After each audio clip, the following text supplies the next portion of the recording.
You want details? Fine. I drive a Ferrari 355 Cabriolet. What's up? I have a ridiculous house in the South Fork. I have every toy you can possibly imagine. And best of all, kids, I am liquid. So, now you know what's possible. Let me tell you what's required. We have a sponsor, folks. Today's life advice is presented by Modelo. It could be about love, money, or in-laws. Life is always going to throw some serious challenges your way, and that's why Modelo celebrates people who show resilience and courage in the face of adversity. Modelo, brewed for those with a fighting spirit. Drink responsibly. Beer imported by Crown Imports, Chicago, Illinois. Lifeadvicerr@gmail.com is the email. Man, we had a ton of feedback on the last couple. Basketball hoop guy has not responded since we read his email. I don't know. It could have got lost in the mix. There's a very good chance of that as well. There were an overwhelming number of people saying, buy a hoop for them. I think there's too many times in this podcast where I'll default to money solving the problem, because it does solve the problem a lot of times. I don't want to make that assumption for our guy here. So I don't know that he has the means to just say, hey, I'm going to buy you guys a basketball hoop. Also, if he's saying it's a bunch of kids from an apartment building, then you're dealing with HOAs, which is not the same, but it's apartment managers. They all fall under the same evil cartel where they're, putting a hoop up and just saying, hey, apartment building, here's this hoop I'm going to buy. Then they're going to say it's an insurance liability or all these different. I'm just suggesting it's a little bit more challenging than just this benevolent act of a guy going, here's a basketball to this community and everybody. So I don't know that it's that simple. We had a lot of people chime in on that one. Okay. This other one I think transitions well into something else I said last week. The Chipotle hot sauce thief thing. The only people that have defended it also steal the bottle of hot sauce. Think about that for a second. Right? Is that surprising? The only people that tried to tell us why it was okay said yes, because I also do it. And I would just counter with this. What if everyone thought they were entitled to stealing a bottle of hot sauce? Every single person that went in and bought a burrito. All right? I'm not going to add anything else to it, because I think it played in well to my completely incomplete debt forgiveness rant, which was completely flawed in my point, but it wasn't really about that, because I didn't want to talk about taxes after again, my history with publicly speaking about taxes hasn't gone well. There's a lot of stuff there that I didn't get to. And the reason I was so pissed about it last week is because it was one person deciding that this was inconvenient for her. And there's so many other parts of that if I was going to dip my toe into that world of debt forgiveness and taxes and taking on loans and tuition and all of the stuff that I am, I don't know if passionate's the right word, but I'm interested in it enough that we had a guy on who wrote a book about it, because I think it's a completely fucked up system. But I know that I did a bad job with not doing the full, like, if I'm going to do that rant, do the full scope. I didn't want to do the full scope because that was clearly targeted at the one person that was making it about her. And I felt like she's the kind of person that steals bottles of hot sauce at Chipotle also, and then thinks like, well, it's okay if I take a bottle of hot sauce, but if everybody did, yeah, I could see the problem with that, but that's not what happens. So it's okay if I do it, which I think too many people do with a lot of stuff that we talk about. What about peeing outside? Sometimes you have to. If everybody did, it'd be a mess. But what if you have to? Is it the same? Well, depends where it is. Yeah, not near a school or a park. I get it. But I was on the golf course yesterday for the first time ever. And, there's only like a bathroom every like 5 holes or something. So peeing outside of the golf course is pretty much understood that it's accepted. All right. Yeah. I mean, I think you got to pick your spots. Nice. But I remember once during a hurricane, I think it was Hurricane Bob out in the vineyard. Rough. Went to go check on something down by the docks. And I don't know, I was like 15, I had a piss. And I went and found an area And I was like, all right, I'm good. I'm kind of hiding out here. And cop came right up on me, screaming. And while the hurricane is like going on. Really? It's all getting washed away. What's going on? It was an aggressive move by the cop, but I don't think he saw that I was a kid at that point. And then my father saw it all go down, and he wasn't thrilled. But you were the cop. He was upset with the cop. Yeah, I was going to say. Because it was, and honestly, the cop, once it kind of processed everything, was like, hey, we're in the middle of a hurricane. We were checking on something that was being destroyed. I've got a teenage son that had to take a piss by a bush. Like, there's no electricity on. Things are flooding. The roads are closed. There's other shit going on here. So, but to also, if we were going to do this on the cop side of thing, like the cop is the guy walking the beat in the middle of a hurricane, checking on everything. He's fucking miserable because he's got like an 8 or 12-hour shift. I don't know what hurricane duty is. And then he thinks he's busting somebody peeing in a public area. Basically it all got worked out. Off-season vineyard stuff, super, super dramatic. So not going to worry about it. All right. An update. The Frolic Fraudster. There was a sighting. I know. Wait, I might have a different one than you. What do you have? A place called The Woods. Oh yeah, he's known to be there. This is unbelievable. It's like Bigfoot. People are just taking pictures of him. Some guy tweeted me. He was like, "Hey, was this guy's name blank?" And you want to go find it. By this point, you could pretty much find it. But I'm just still not going to say his name because that's the way we've been doing this. He was like, "Is this?" I thought we said his name already. I don't think I did. I don't know. We'll pretend I did. We'll pretend I didn't. Is this guy's name blank? And it was his name. And he was like, because I'm at this like conference or something, and I'm hearing a story about this guy who was bragging about selling Olympic tickets and defrauding people for $3 million. I mean, I don't know if it's the same thing, but it was this guy's name, and I don't know. I guess the description matched. So he's been all around. The Woods is a strip mall off of La Brea, but it's a strip mall bar. Yeah, I'd never wanted to go in there because it was a bar in a strip mall, but I've heard good things. Oh my gosh, the pictures of this place. Yeah, I want to go here now too. This looks amazing. It's a quick one too. It's like a 5-minute drive from the other one, from the Frolic. I think we got to put together some sort of van rental. Yeah, you keep saying that. I hope you mean it. Oh, once the playoffs are over. Okay. Let's get to the life advice part of this. Like, hey, do you guys do life advice anymore, or you just recap shit? No, we do it. All right. Moving in with a girlfriend. 6 foot, 150. I say wiry strong. They say string bean or Gumby. People say I play like KD during pickup hoops, though. So now I can lie to myself and say that's why I don't need to bulk up. You're 6'1", we have a guy compare himself to Jokic 6'1" playing like KD. Oh my god. We had a guy compare himself to Jokic like last week, and a guy compare himself to KD this week. This is like lower your comparisons, guys. I mean, guys won't even say Bobby Portis. Yeah, I love Bobby Portis. That'd be a great comp. Yeah, but it's I'm the Bobby Portis to the Y. The number of guys that think they play like Jokic is unbelievable. It's like, why? Because you don't run super fast? Because you can't jump, yeah. You're a little overweight. Right. You don't have... Wait, you do or you don't have arguably the best vision we've ever seen? It's the best vision for a big man. What would be the most ridiculous one? Like, I'm the Giannis of my Y? That's pretty ridiculous. I used to tell people I played like KG. And they were like, what are you talking about? You don't even dunk.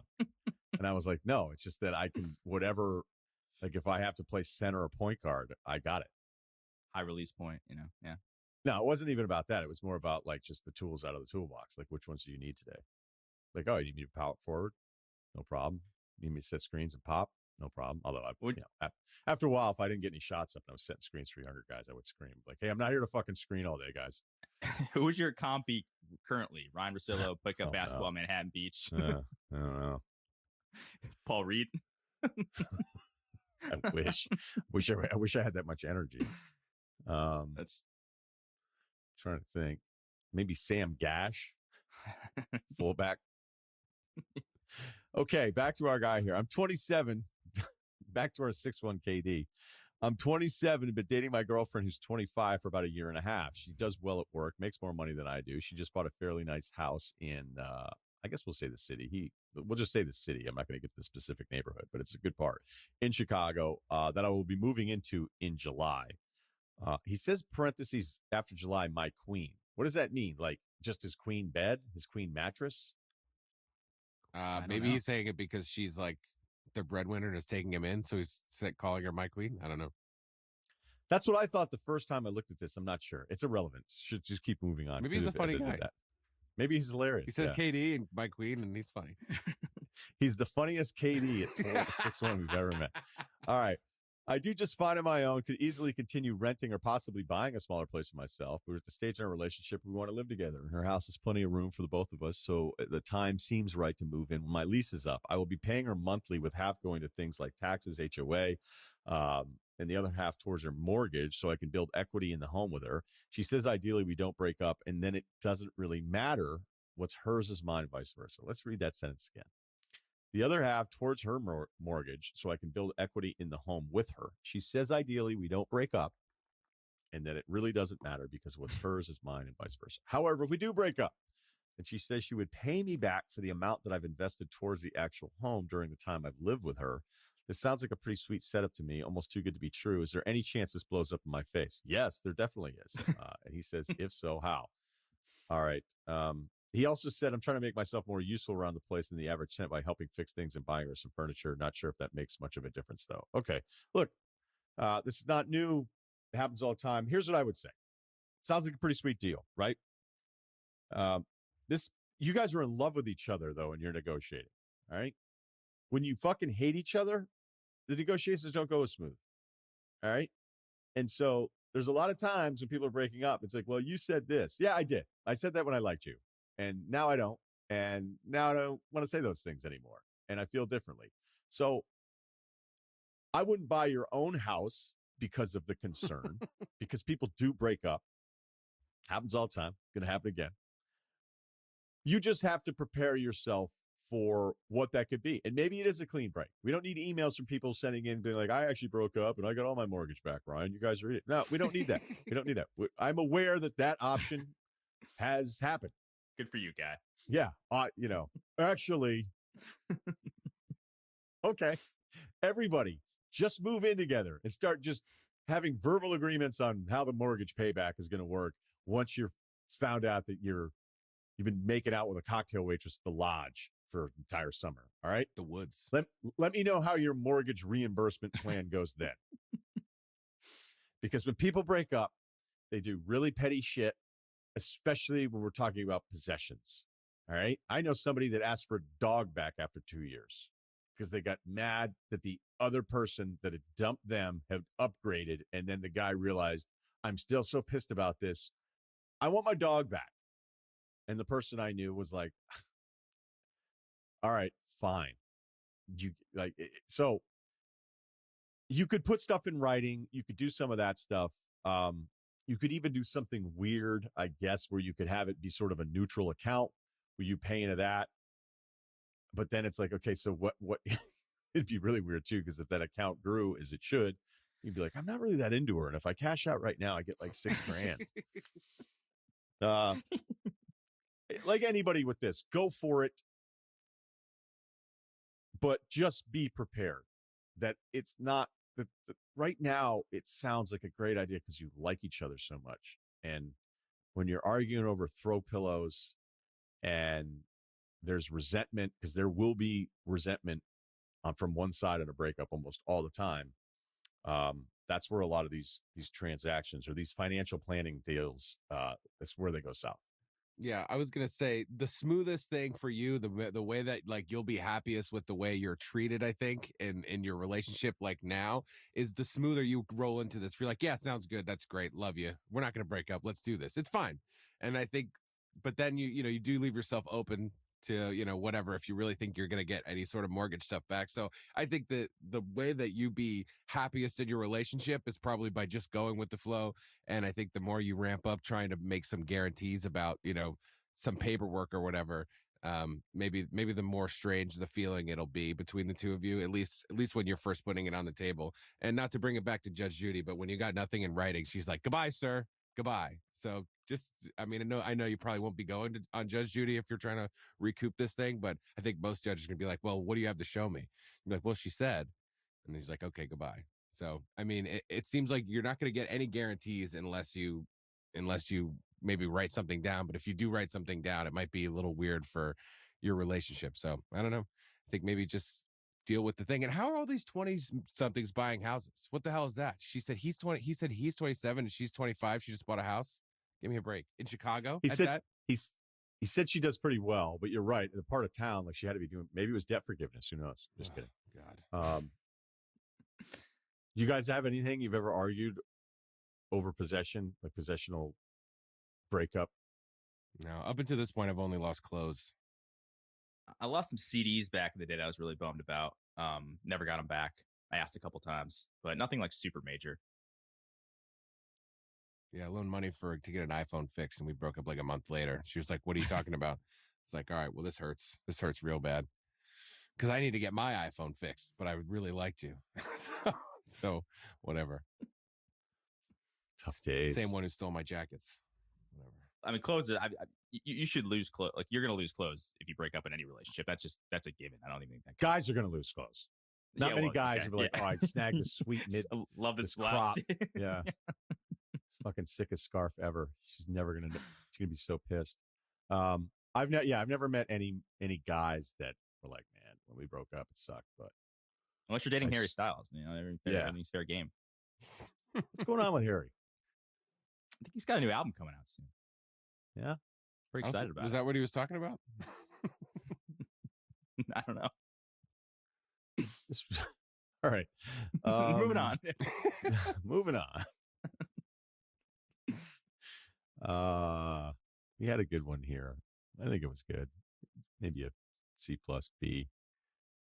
Oh yeah, here it is. Okay. Controversial Major League Baseball pitcher. We would have figured that one out because it just said pro baseball player, but I didn't read it that way. All right. 5'10", 195, can bench maybe 100 pounds. So not the athletic 195, more of a loser 195. Oh, wow. But super self-confident. No, I'm just kidding. I'm an operation manager of a well-known hotel brand. We have an independent league baseball team in town. One of the players is the son of a well-known pitcher. Let me just say he's a controversial pitcher around the steroid era. So the player called and is coming to stay with us. So once hearing it and knowing who he is, I scheduled myself to work that day, all day. I did my due diligence and asked the son if his dad would be cool if he could sign a ball for me. He said, of course. I was a huge fan of his growing up. He pitched for my favorite team. I remember one performance when I was young that I watched with my dad. It was absolutely insane. Remembering memories like that with my dad, who's now not with us, got me even more excited the chance to meet him. The question is, how do I go upon asking him for a signed ball? I know he gets asked all the time, probably. Knowing he's coming in, do I ask when he checks in, or do I wait till he's eating breakfast or just walking by? He will be with us the whole week. I think the fan in me will go batshit crazy. I know it can be a very unprofessional thing to do when I'm checking him into the hotel, but growing up knowing this guy is one of the greats. But I know I'd shit my pants when he comes in because he is a part of my early childhood baseball memories. I will remember forever until my kids one day. Follow-ups will happen after this. After this encounter happens, you can say my name. I don't give a shit about that. But I'll keep the player's name undisclosed. All right. I can figure out exactly who this player's. So I've met this player. It's not that hard to figure this one out.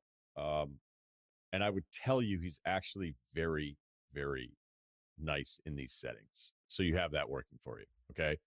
I was with this player at an event and people were heckling the shit out of him. And he was one of the best I've ever seen at dealing with people heckling him. He's like, yeah, man, what's up? So again, if you've ever heard me tell that story, where I'm leaving out the name this time because of the email, but again, this isn't super hard to figure out. I would not ask on check-in. All right. And you're admitting too, like the hotel would hate this. Okay. I think I have one friend who had a buddy. No, this is how it worked. I have a friend. He's still a friend, a younger brother who was working for a major hotel chain, and a huge band. I think Pink Floyd checked into the hotel, and he immediately went to Facebook, was like, holy shit, Pink Floyd just checked into ... Like, this is amazing. Smooth. And work was like, hey, dude, in the future, can you not broadcast over Facebook when we have these kinds of people checking in to the hotel? Like, part of it is that, we'll just give it away, right? So I would not ask on check-in because then other coworkers are going to see you, and then there's going to be one that doesn't. There's always one person that doesn't like you, and maybe it's more, and they're probably going to sell you out. So don't do that. If the person is going to be there the entire week and you've already gone detective mode on this, there's a way for you to have some casual interaction with him. I would have the interaction at the check-in be great. I'd have one more follow-up interaction. Hey, if you need anything, whatever. And then from that point on, I would not have the baseball in my hand. I wouldn't be walking around work with a baseball the whole time. But I would say to him, even if you mentioned that you talked to the son, he's already heard your spiel a million times. He's numb to it. He's going to sign the baseball for you. But just be a little cool on it from the work standpoint. And the cooler you are with him, the better he'll feel about the transaction. He's not going to want to sign a baseball when he checks in. Okay? Don't walk up to his room unless you actually do that, which is probably, he's going to probably figure that out. I'd say on the second interaction, be like, hey, look, I know this happens to you all the time. My father and I watched you, whatever game. I probably can guess what the game is. It would mean everything to me, even if you wanted to go heartstrings there and be like, my father's not with us anymore. And I did actually talk to your son about this. So I hope I'm not, I know it sucks, but it would mean everything for me. And remember too, like guys that have been really successful, granted, there's people that are just complete assholes their entire lives, but when you are very accomplished and somebody comes up to tell you how great you are, they usually don't hate that. Most people don't have a hard time with being told how awesome they are all the time. It can be repetitive and it can be annoying if done at the wrong time. But I haven't met too many people that are like, what I hate is when someone tells me how awesome I am. All right. So no check-in. Don't follow him around. Maybe a more, cool interaction there. If he's there, you're going to have multiple opportunities to pull this off. So just play it cool in the beginning and then come right with it where you disarm it being like, I know it sucks, mean everything, blah, blah, blah, blah, blah. Sign it. Maybe, I don't know if you say that, hey, I talked to your son and he said it would be cool. That might actually be a mistake. I don't know. It depends how well you know the son. So not much left on that. I was just going to add, can you, obviously this guy's like a manager. Can you give him a basket of some sort? Can you hook him up with something? Like just kind of smooth him a little bit. That'll probably go a long way too. But you're right. If this guy's nice, like you're saying, Ryan, it's probably not that big of a deal. Couple of Monster Energies and some Nabisco peanut butter crackers. Hey, they go a long way. Yeah, I just wouldn't linger. I'd get it out and be nice, and that's it. That's just it, right? I mean, he's in his home base for the week is the only thing I would say. Like, right, your hotel's like your home base for a week.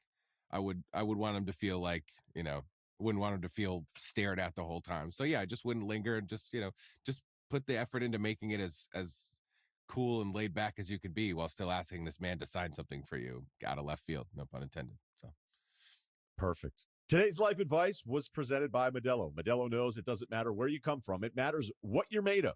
And when you need a little advice, it never hurts to have someone in your corner cheering you on.